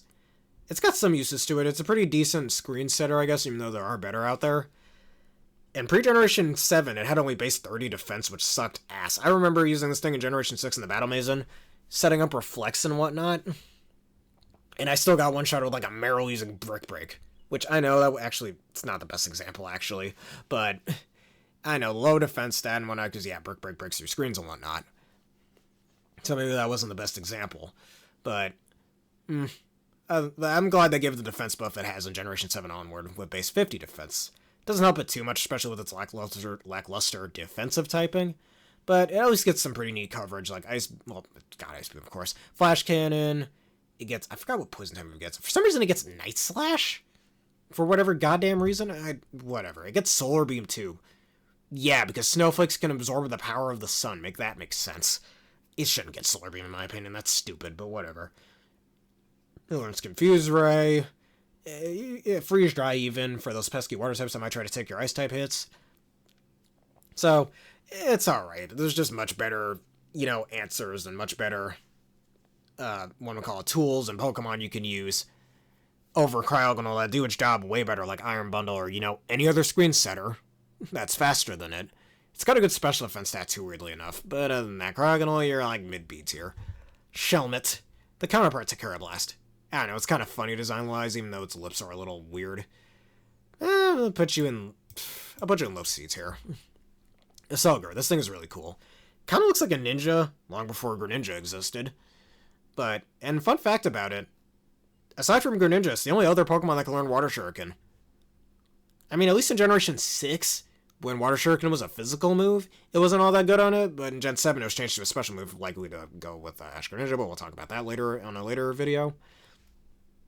Iselgur, I mostly just like his design. It's really fast. I think the fastest Generation 5 Pokemon at base 145 speed. And it gets Unburdened, too. So if you really want to be cheeky with it, run max speed. Hell, because of its high speed set, you won't even have to run speed investment on it. You could more focus on, like, HP investment, perhaps. And just pair it with Unburdened to make it blisteringly quick. It gets some decent coverage as well. Like I mentioned, Water Shuriken, Giga Drain, Focus Blast if you want to be that way. I would. But yeah. So, because of its really neat design, and just how fast it is, because, I mean, it kind of looks like a Bug Ninja. Kind of wish it was like part dark type or something. It needs more than just the base bug typing in my opinion. But other than that, Slugger's really cool. Not as cool as a Scavalier, but yeah. Stunfisk. Base Stunfisk even. Yeah, I'm gonna put you in mid F tier because honestly, Stunfisk is dumb design wise. I mean, Ground Electric, it was the only Ground Electric type till Generation 9, so that's cool, I guess. There's regional variant in Generation 8, let's not talk about that yet. I know, it's kind of dumb, it's not very good in battle, though I remember back in Generation 6, I remember having a lot of trouble fighting this thing in the Battle Mason, but alongside Klefkeys and shit, yeah, I know, I kind of struggled with not the best Pokemon, but other than that, Stunfisk, you're just dumb. And fun fact about Stunfisk, it gets Limber, which back in Generation 5 you could paralyze an electric type. Kind of made sense. But now that you can't paralyze electric types, Limber's extremely useless on it. So why not change the ability? I hope they do that if it ever shows up again, and it likely will, but it's just weird. I don't know why the hell they didn't change that in Generation 8, but who cares? Mienfoo. Not my favorite fighting type this generation, but it's pretty cool, and I think you find it way too late in the game. Plus, it evolves just way too late. Base 50, it evolves to level 52, which is really dumb in my opinion. Like, I get it. Unova, if you didn't already know, is based on America. It's something, like, it explains why so many Pokemon in that generation evolve really late. Like, in, the 50s, and sometimes, if you're High Dragon, the 60s. Because of Unova being one of the more safer regions compared to more dangerous regions like Isui or Galar, where more Pokemon would have evolved to handle the more hostile environments and whatnot, which explains why they evolve so late. And that's kind of my problem with mons like Mienfoo. You just evolve way too late. And in my opinion, I think Mienfoo should be encountered a bit earlier in the game, plus it should evolve at maybe level 30, somewhere like late 30, early 40s maybe, would make a lot more sense, and definitely make it a bit more viable. I mean, no matter if you're playing Black and White or Black and White 2, you're already going to find it at the very end of the game, in the mid-40s, so by then, it'll at least be a few levels away from evolving, I guess, but in my opinion, they should really change that and make it show up earlier in the game.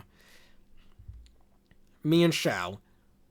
I've been using this thing on a sun team, not a sun team, a snow team that I constructed, and it's proving to be very useful. But its design is alright. It kind of looks like a Kung Fu Panda character, in my opinion, like a more exaggerated Kung Fu Panda character, if that makes sense. So it's at least pretty sleek design-wise and very good in battle, so I'll give it a high... Let's give it... high A tier, how about that? Druddigon, another older Pokemon that needs an evolution. If Duraludon could get an evolution, this man needs an evolution. Druddigon right here. I think, again, I like Druddigon way more than most people. I'll be honest. I like this thing. A lot. I'm going to put you in low S tier because I really like your design. And you're okay in battle, though there are dragon types that completely outclass and definitely the worst dragon type of the Gen 5 dragon types. That's not entirely a bad thing, because even then, it's still very good. Let me reword that a little bit. It's the least good dragon type, if that softens the blow a little there. Like, I like his design. It looks very scaly, and I think that's conveyed pretty well. This is a Pokemon that would definitely benefit from a new evolution. Again, if Duraludon get an evolution, this thing can. And it would probably benefit decently well from Eviolite as well because of that. Hell, it's another Pokemon that, honestly, I'm surprised didn't get a pre-evolution or some sort of Babymon. That would be pretty decent, too. Just looks like it. That, and I remember having a little nostalgia because I used to draw Pokemon a lot back in elementary school. Again, at the time, I was in the 3rd grade, or I think at this current time I was in the 4th grade. Because I used to have one of those little Pokemon Black and White handbooks I remember getting from my book fair in the 4th grade. I lost that. I still don't have it, so don't ask if I can find it. I don't have that anymore. Don't know where it went to this day, but whatever. And I remember drawing it out of that book. Not from memory, because it wasn't good enough for that, and still to this day not good enough for that. But yeah. And I remember drawing its head absolutely perfectly. And I'm still proud of myself to this day. Call me lame, but I'm still kind of proud of that to this day. And that gives me a little more liking towards Druddigon, I'll be honest. Stop hating Druddigon, man. Give this thing an evolution already, goddammit. Anyways, Golett. Okay. I mean, I kind of like how it looks like it's flexing a little bit. Flexing on them haters, right? Anyways, I'm going to put it mid-B tier. Let's put it mid-B tier. Yeah, that looks pretty good. Golurk. Now, I'm going to sound like a broken record here, but y'all should look up the animation of it being able to turn into a cannon, which is shown, I think, only in a certain episode in the Black and White anime, and in Pokepark 2, where it can literally turn into a giant cannon. Plus, it can fly, which at first glance, you could not tell that this thing could fly. It learns fly, too, Plus, I really like his design. It's clearly based on like some Hercules statue or something, which I think is conveyed pretty decently well. It is pretty damn strong as well, so I think that's pretty damn decent. Golurk's not my go-to option for a Gen 5 run, but it's definitely a nice alternative whenever I need it. If I'm not already using Chandelure, which, you know me, I probably wouldn't already use that, again, thanks to Ambor, but if I'm not using either this or Escadrille or Chandelure, I think Golurk would be a decent alternative, actually. Like, Ghost Ground, it was the only Ghost Ground type until Generation 7. This thing hits pretty damn hard, gets a lot of decent coverage moves. It's very strong, and I really like it for that. So, S tier for you, and it's awesome design. Pawniard. It's based on a chess piece pawn, which is okay, I guess. But, outside of that, doesn't really have much going for it. The blades are cool, I guess. Give you high seats here. Bisharp is awesome. Very good in battle. Didn't need King Gambit. And just, like, Defiant with Sucker Punch and Swords Dance. And, like, Brick Break or Iron Head. Metal Burst if you want to be cheeky. This thing is super cool. I'm going to put you high A tier, but just off from S tier. Bouffalant. Hey, look at that. It's Tauros Evolution. Wait, what do you mean Tauros doesn't evolve into this thing? Anyways, I like this thing too. This thing hits like a freight train. It's a pretty neat design. I like the little afro. I'm going to put it in high B tier. Gets a lot of really neat coverage moves like Wild Charge as well. And Head Charge, I think, is its signature move too. No other Pokemon has that move to this day. Now, Rufflet, very similar problem to Mienfoo. It just evolves too late, and it's not seen until pretty much the end of the game. In my opinion, they should lower that to, like, maybe evolve it into Braviary around level 40, but it's definitely the American bird Pokemon. Plus, I found it to be quite cute. Again, you're going to hear that maybe... Actually, that might be the last time you hear that here on this list, but other than that... Alright, you're going right into A tier. Braviary. I wish it was a little better in battle, and it's definitely not as cool as its Hisuian variant in Legends Arceus. But, at least, I mean, it's okay in battle. Sheer Force is a very strong ability to have. It hits very hard on the physical side. I just wish it was a little faster. Base 80 speed is kind of lackluster. Other than that, I'm gonna give it a high A tier. Volibeye is kind of trash, though I like the Skull Diaper. So, I'm gonna put you in low C tier. Mandibuzz, compared to other dark flying types like Yveltal, we'll get to him eventually on the future list, but compared to something like Yveltal, you're bland, you're meant to be defensive and spread statuses like Toxic and deal like Defog, but that's the thing. Much like Amoonguss, Mandibuzz is just really passive. I'm just not the biggest fan of that, I really am not. So I'm gonna put you low C tier. Because, I mean, at least he can tank some hits pretty well. And Big Pex, being its ability, is kind of lackluster. Because outside of moves like Leer or Screech, you're not going to see your defense getting lower too much, so... Other than the really annoying name of that ability, it's kind of dumb in battle, I don't know. You know what? It's kind of rare for me to do this, but I'm going to lower you guys, yeah. You're going in, like, D tier. You guys are just bland to me, and you're just Mandibuzz is just way too passive. Don't like it when Pokemon are too passive in battle. Heatmore... I hate that I'm saying this about a Fire-type Pokemon, but Heatmore is bland too. At least till Generation 7 when it got Fire Lash. This is a Pokemon, in my opinion, alongside Durant, that needs some sort of evolution to really make it stand out a bit more. It just doesn't, again, I said this earlier about Swoobat, but here's the Fire-type version of it. Of all the Fire-types this generation, yes, including Simisear, who the hell is going to use Heatmore over it? Hell, you get Heatmore really late into the game as well, in both Black and White and Black and White 2. You're not going to use this thing over any other fire type you can get earlier in the game, especially with hard hitters like Chandelure and Darmanitan. And there's Pokemon you get that, and there's another fire type, you'll see it right here, that you get later in the game that's just way better in pretty much every way. Heatmore's cool design-wise, and its shiny is really neat. I want to shiny hunt that someday, but other than that, I'm so sorry. You're going to have to get maybe... Yeah, I think I'm going to put him in, like, low C tier, or mid C tier. Just... There isn't much going for this guy, and it makes me sad, too. I really like fire types, but I wish this thing had more going for it. And it was found much earlier in the game, or had some sort of evolution, or weren't it being found so late in the game. But other than that... Durant. Hey, Kevin Durant, that you? Never mind. Bad joke. Unlike its counterpart, Heatmore, this thing is very good. Not as good as this Cavalier, in my opinion, but it's fast, it hits hard, it's got the fantastic typing of Bug Steel. And one thing I find stupid about it, though, is that in its Pokedex entry, it states how it's got armor that's literally designed to withstand the flames of Heatmore, but why the hell is its only weakness Fire-type, then? I don't know, whatever. That's funny to me. I don't think the developers thought that through enough.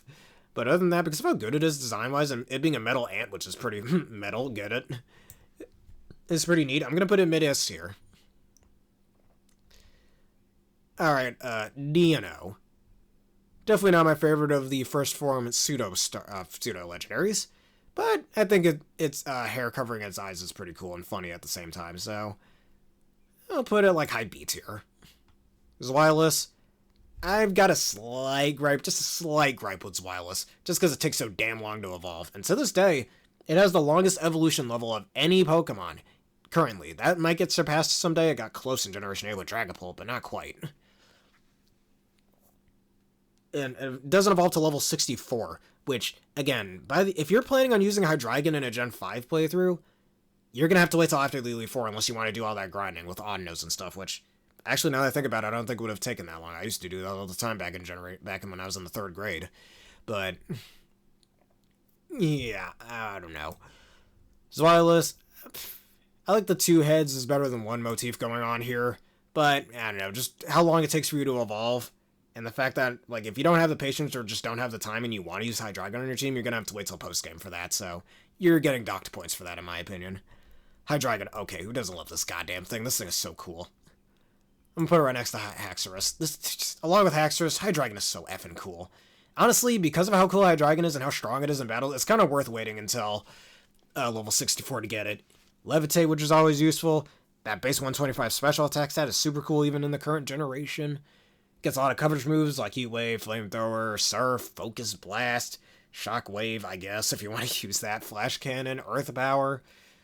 On top of its super strong coverage of Dragon and Dark, I almost said Ghost, excuse me. Hell, I hear Hydreigon was a freaking menace in Generation 5 competitive before Fairy types showed up. Yep, Fairy types were the bane of this man's existence. I feel so bad. Those damn fairies. Don't worry, Hydreigon will get them back at someday. But, yeah, Hydreigon is super cool. If I'm not using Haxorus, I always use Hydreigon on my Gen 5 runs as well. This thing is just the pinnacle of strength, and I love it. And it's got a savage design, being known as the brutal Pokemon. Hell, there's even a theory that, y'all remember Getsus, right? The main villain of the Gen 5 games? Now, why does he have that little eye protector thing? It's theorized that while he was trying to force his Zweilous to evolve into a Hydreigon, he lost his eye in the process, which is why he has that. And same with his hand, since one of his hands is horribly disfigured, and why he has the little black sleeve on his hand instead of a normal human hand in black and white too. In the first game, he didn't have that. So that's the nice little theory there. And a thing that further pushes back that theory, which makes me like Hydreigon even more, but hate Getsus more, which makes him a pretty good villain in my opinion if you end up hating the villain because of that, is in Black and White 2, his Hydreigon knows frustration. Which I think is the only trainer in all of Pokemon outside of, like, no-name NPCs and battle facilities that has a Pokemon with frustration. Which is crazy. That's absurd. His Hydreigon hates him so much, he decided to use that hatred for his own benefit. If that doesn't say that I guess this is the most evil Pokemon villain, I don't know what is, man. Even more evil than the likes of Cyrus and whatnot. He literally abuses his Pokemon. That's crazy, dude. I mean, I know I tend to yell at my Pokemon a bit when I'm doing competitive play and they miss an attack, but this man is freaking just literally makes his Pokemon hate him. Which, in my opinion, definitely boosts up Hydreigon's little, my liking for Hydreigon. I know that makes me kind of sound horrible, that's not what I mean. Why I like Hydreigon so much. This thing is very powerful. Hell, I guess this is Hydreigon in the first Black and White was really hard to take down, which is why they gave it a physical moveset in the second game. But, I mean, it was only level 52, which, yeah, that's my one problem with you. Why are you hacking Getsus? Level 54 and level 52 Hydreigon, depending on which game you're playing, but yeah. One small thing, I used to call Hydreigon Hydreigon until I decided to pronounce it correctly, but other than that, I love Hydreigon, it's so cool. Alright, here's another S tier, just straight to the S tier for you guys. Larvesta and Volcarona. Volcarona might actually be my... if the thing would stop lagging. Volcarona might actually be my favorite Gen 5 Pokemon. This thing... so cool. I guarantee you, man, if it wasn't for me already using Envor in my Gen 5 runs, Volcarona alongside Chandelure would probably be my go-to fire type for Gen 5. So strong. Bug Fire, which until Generation 8 was the only Bug Fire type. This thing just Quiver Dance, really good special attack stat, decent speed stat at base 100. It gets some good coverage like Psychic and Hurricane and Giga Drain and Energy Ball. It could be a support mon with Tailwind or Rage Powder. Like, this thing is so powerful. It's just like, despite its kind of I wouldn't say mediocre, but maybe middle of the way typing in Firebug, at least defensively, because of that quad weakness to Rock. So Stealth Rocks until High Duty Boot shows up, beware. But this thing is just so powerful. You can get even just one Quiver Dance off, you could sweep whole teams with this damn thing alone. And I like how it's basically like a legendary Pokemon. You can find it in the Desert Resort in the temple area, whatever the hell it's called. And I think it's still the only Pokemon. Well, Gen 5 had a lot of these. But outside of, like, maybe special event Pokemon, like, think the Lapras in Generation 2, for example, that you can find in Union Cave on Fridays. Something like that. But the fact that Volcarona has lore behind it, too, and it's not just a random encounter you can randomly find if you don't know about it, you can just randomly find this encounter. You actually find it after spelunking through a dungeon. You don't really get that with many other Pokemon, non-legendary Pokemon, and in my opinion, because of this, I used to think Volcarona was a legendary Pokemon back in Generation 5. Again, I was in elementary school at the time. And before Cosmog existed, it was the only legendary Pokemon that had a pre-evolution, which I thought was super cool. I guarantee you, maybe in one of my Pokemon Black and White or Black and White 2 runs, I should just unpurposely run with either Samurott or Superior, if you guys would like that. Just to use Volcarona, that would be sick.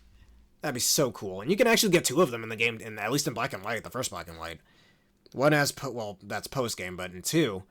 because there's a trainer, I think, on one of Route 21, I believe, in Unova, that gives you a Larvesta egg. And I remember how I first found out about Larvesta in Volcarona as well in the Battle Subway, where up to that point in the game, I've seen every Pokemon up to that point in the game, besides maybe Landorus. And I kept running into Larvesta. I was like, what is this thing? In the battle, because sometimes the NPCs can have Larvesta. So I was trying to look for that, and I eventually found the egg that hatches it. And there you go. It took forever to hatch, but yeah. That's my little story. Larvesta is also quite cute, but both cute and badass at the same time. This guy's just so cool, man.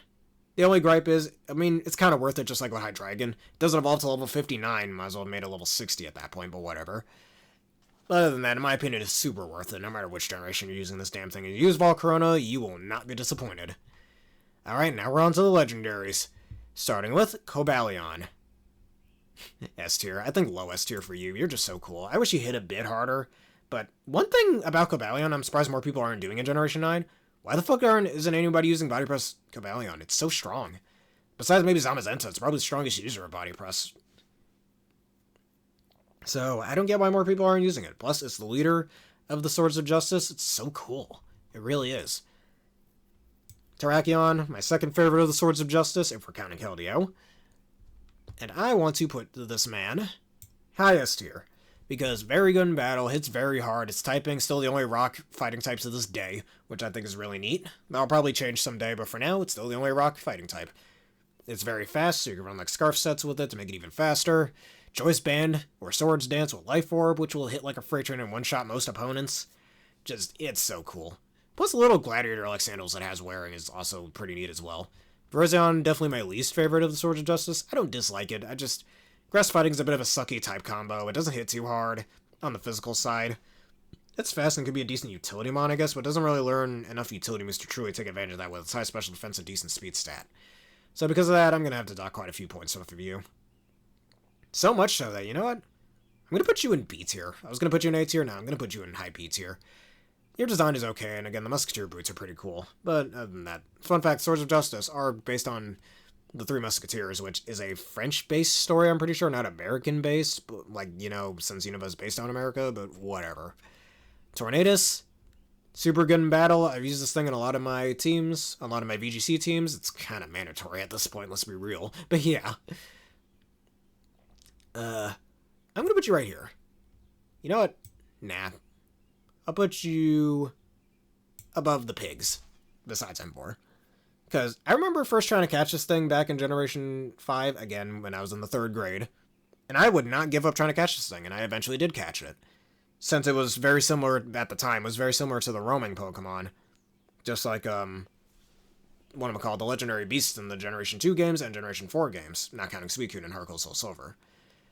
Or how not the Lake Guardians, but I think Cresselia was the same in Pokemon Platinum. Again, I haven't played Pokemon Platinum much, so please correct me if I'm wrong there. But I think Cresselia did the same thing in that game as well, like being roaming.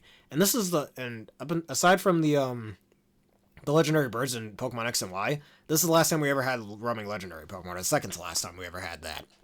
I'm glad they stopped with that otherwise. Well, aside from the Galarian birds in Pokemon Sword and Shield, but I'm really backtracking over here.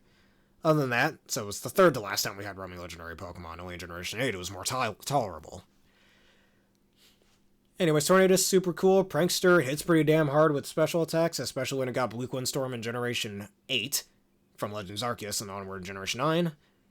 And unlike Amoonguss, I don't really get too tired of seeing it on other people's teams. Because, again, unlike Amoonguss, it isn't so damn passive. It can actually do damage. And it gets decent coverage moves like Dark Pulse or Heat Wave. And Icy Wind for speed control. It gets a lot of things. It's very good. But yeah, as they say, it's just a straight up man. I had to reference that. Come on, man. But at least it's a cool man in a cloud. I'll give him that. He kind of looks like a genie as well. Just like his brother in. We'll talk about them in a second.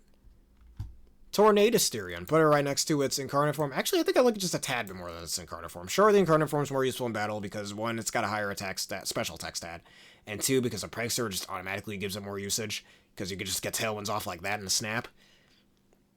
But, to make up for it, you can run Regenerator with this, and it gets U-Turn, Regenerator is its only ability. But it gets U-Turn, which definitely could help abuse Regenerator in case you need to, reposition yourself for pivoting. I like putting a Soul Vest and giving it some HP investment over speed investment, since it's already much faster than its incarnate form at base 121 speed, I believe, and has higher defensive stats to take more advantage of a Regenerator. So it's not really meant to do damage, though it can do some okay damage, not as much as its incarnate form, but you can definitely use it to take advantage of Regenerator a lot better. Or you can Icy Wind for speed control. All that stuff. There's a lot you can do with Tornadus, this Therian form, as well. Or it's a good defog user as well, so definitely take advantage of that while you can. All that stuff. So, that's kind of what it's meant to be, and it does that job decently well, in my opinion. Thunderous, probably my favorite of, design-wise, definitely my favorite of the Forces of Nature before an Amorous showed up, which I don't really like an Amorous that much, but we'll talk about that in a future list. Thunderous, I like it so much that I think I'll put it below Terrakion. And I'll put its Therian form up there too, which its Therian form might actually be one of my favorite mounts this generation as well. I will put you above Crocodile. Because again, design-wise, of the Therian forms, including an Amorous, it's my favorite of the four of them. It kind of looks like a baby, a little bit like a floating baby. That's why I used to think back in elementary school when Black and White 2 first came out, but it is super cool. It looks like it can beat the shit out of you. It causes forest fires with thunder, which is pretty neat. Though not very good for the forest and those living in them, but yeah. And I was running this thing with a Choice Scarf and either Terra Water or Terra Flying to pair with Volt Absorb, which is super, super good. Especially with Terra Flying to give it a stronger coverage. I mean, either way, you'll have very little weaknesses afterward. It gets a lot of coverage, like Flash Cannon, Focus Blast, and Sludge Wave, and Dark Pulse. Well, Bullstorm is also one of the sickest signature moves ever. That move is so strong. All that stuff. And the name's pretty cool, too. The Incarnate form, sure you can't spam Tailwind like you can with Tornadus, but Thunder Wave, Taunt, Embargo, which I'm surprised more people don't use, at least in older generations, to prevent item usage. But I guess you'd much rather use Knockoff, right? I guess, since you can do damage along with it as well. It at least pairs decently well with Prankster, in case people are relying on their items too much. I'm surprised more people aren't running Defiant either, which, yeah, I guess is a bit more gimmicky compared to just running Prankster. Like, Prankster Thunder Wave is really strong, but other than that. Or Prankster Electric Tornadoes I've used on my Electric Terrain teams, if you haven't seen that already, you should. Lando, S tier for you as well. Oops, not E tier, I want you an S tier. Let's see, I'll put you above the Tornadus. Because, actually, better yet, I'm gonna put you above Golurk, because Sheer Force, so damn strong. With Life Orb. Pairs really well with a lot of the moves it gets, like Sandseer Storm, Earth Power, Sludge Bomb, Extra Sentry, which again I'm surprised more people don't use. Focus Blast, again if you want to be that person. Even though its part ground typing already deals with both the, drawing a blank here, both the rock types and the steel types, that Focus Blast can handle with, so I guess that doesn't really give it much merit to run it, right? I guess. But I like running physical Lando as well with Sheer Force. So Bulldoze, so I can pretty much run that as a nice spread move. Rock Slide, for some reason in Generation 9 it doesn't get Iron Tail, even though it did in previous generations, it doesn't make much sense. And then Sword Stance, max speed, go through your opponent. They wouldn't be expecting physical, since Landorus has a higher physical stat than its special attack stat. Sure, it's really strong with its special attack anyways, thanks to Sheer Force. But I like running the physical sets more, in my opinion. That's just me, though. Other than that, its Therian form, on the other hand, still super good. Well, we all know, if you're a competitive player like myself, you know how damn good this thing is. So I think, I prefer its incarnate form, honestly, design-wise, but battle-wise, its Therian form is slightly better. Intimidate's always super useful. That high attack stat's really good. It's a nice Scarf user. You can pivot out with U-turn. It had knockoff pre-gen 9, which you can definitely use that to a lot of great effect. Strong Earthquakes, it's super powerful. And the line design, I used to kind of dislike it back in elementary school, but now, it's growing on me. It's growing on me. Still not as cool as Thunderous' Therian form, but yeah, it's growing on me quite a bit. Ooh, yes, we're getting into the big boys now. Reshiram, Zekrom, or Blue Eyes White Dragon, or Red Eyes Black Dragon, if you will. You think we wouldn't notice, Game Freak? Anyways. Alright. Again, Pokemon Black and White 2 are always my go-to Generation 5 games, so because of that, I have a bit more nostalgia for Reshiram, and I kind of prefer Reshiram over them, even though recently I was trying to catch Reshiram in Pokemon Violet, and it took forever for it to stay in the damn ball, so I slightly dislike it at the moment at the time of me making this. But other than that, I still really, really like this thing. I'm definitely putting it in S tier.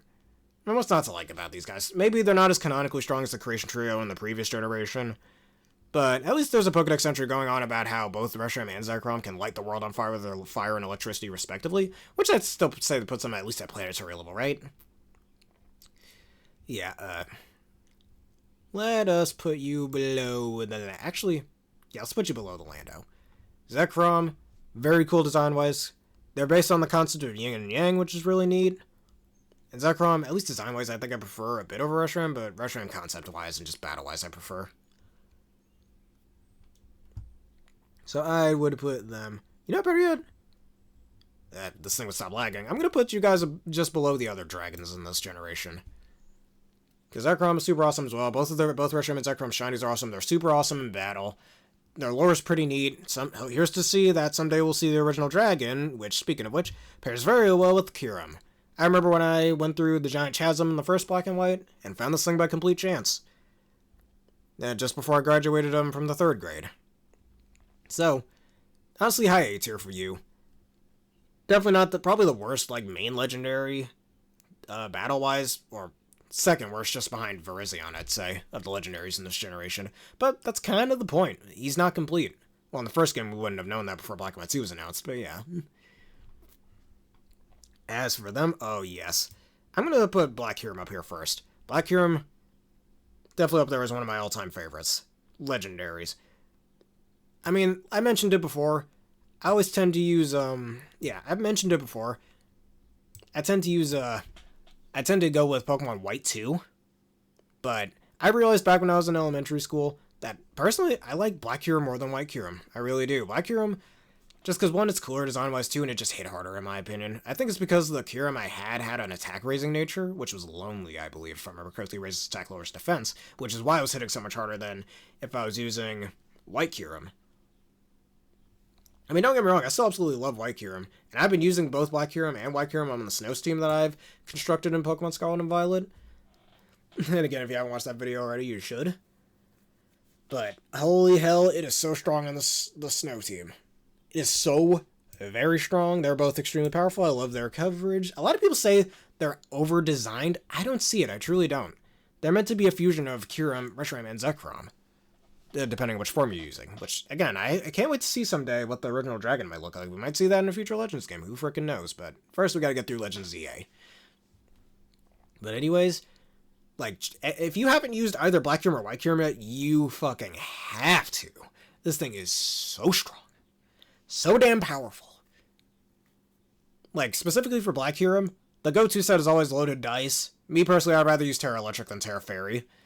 But Dragon Dance, Icicle Sphere, Scale Shot, Fusion Bolt. That's all you fucking need. You will blow through teams with that, singles or in doubles. It is so damn powerful. And as for White Kyurem, I've seen some Terra Ice Blizzard strategies. I'd rather Terra Fire and just Flare Blitz, Fusion Flare. But yeah, Terra Ice is pretty decent for as well for like Blizzard.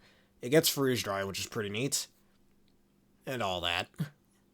It just like, it's so cool. They're both so very strong. And I remember, and I have so much nostalgia using these two in Pokemon Black and White 2, back when I was in the 5th grade.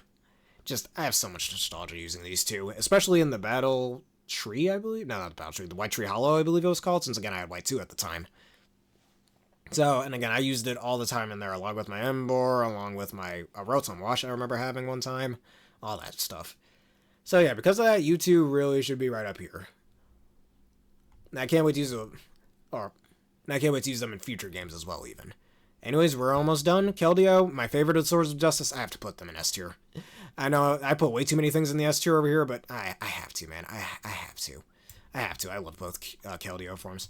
I remember my older brother used to go on about how its Resolute form was kind of like a Mega Evolution. I mean, yeah, sure, it was in the generation before Megas were a thing, but it's not a Mega form.